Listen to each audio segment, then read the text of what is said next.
સુરેન્દ્રનગરના ચૂડા પંથકમાં 10થી વધુ ગામોમાં કોઝવે તૂટતા કેટલાક ગામો બન્યા સંપર્ક વિહોણા। ઝાલાવાડામાં પ્રથમ વરસાદે ચૂડા તાલુકામાં ગામડાઓમાં તરાજી સર્જી છે। ચૂડા પંથકમાં ભારે વરસાદ, ઠેર ઠેર પાણી ભરાયા છે। વીજ પુરવઠો ઠપ થતાં તંત્ર દોડતું થયું હતું।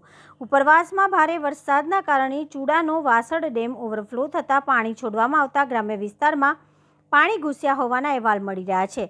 ચૂડા તાલુકાના ઝીંઝાવદર, છત્રીયાડા, વેડાવદર, રામદેવગઢ, ગોખરવાડા, ખાડિયા, સોંઠા ગામોમાં સંપર્ક વિહોણા બનતા તંત્ર દોડતું થયું હતું। ધારાસભ્ય કિરીટસિંહ રાણાએ ચૂડા અસરગ્રસ્ત ગામડાઓના લોકો સાથે ચૂડા તાલુકા પંચાયત ખાતે અધિકારીઓ સાથે સમીક્ષા બેઠક યોજીને તાત્કાલિક ધોરણે કામગીરી હાથ ધરવા માટેની સૂચનાઓ આપવામાં આવી હતી। ખાસ તો ચૂડા તાલુકામાં તો સમગ્ર આખા ગુજરાતમાં વરસાદનું વાતાવરણ શરૂ થઈ ગયું છે। પ્રથમ તબક્કામાં જ બધી જ જગ્યાએ પૂરતો વરસાદ, ખેડૂતો રાજી થાય એવો વરસાદ પડ્યો છે। એની સાથે સાથે મારો મત વિસ્તાર છે ચૂડા, લીંબડી અને સાયલા।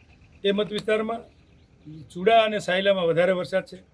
એક સાથે સીધો 5 ઇંચ વરસાદ પડ્યો છે ત્યારે સ્વાભાવિક છે પાણી આવે એટલે ક્યાંક ને ક્યાંક નાની મોટી મુશ્કેલી ઊભી થાય। એના નિમિત્તે તાત્કાલિક તંત્રને જાણ થઈ।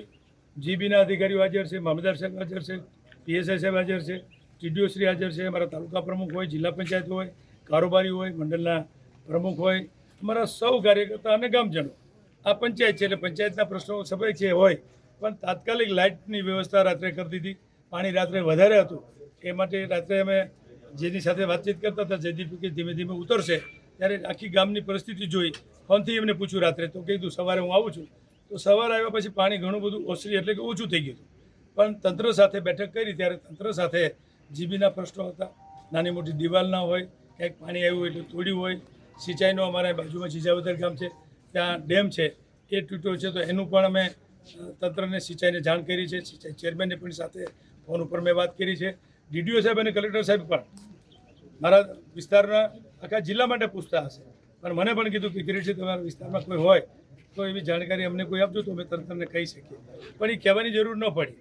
તંત્ર જ અહીં હાજર છે એટલે બધા જ વિભાગના અધિકારીઓ, અમારા સૌ કાર્યકર્તાની ટીમ અહીં ચૂડા આવ્યા, અમે વિઝિટ કરી અને બધાએ નાનું મોટું કામ કર્યું છે। હજી જે કંઈ કામ બાકી હશે એ ઝડપથી અત્યારે અમે ચોમાસા પૂરતા જે કરવાના છે એની પ્રાયોરિટી આપી અને અમે કામ કરવાના છે। નળકાંઠાના જાંબુ ને ભથાણ વચ્ચે રોજવે તૂટી ગયો છે, ત્યાં પાણી ભરાણું છે।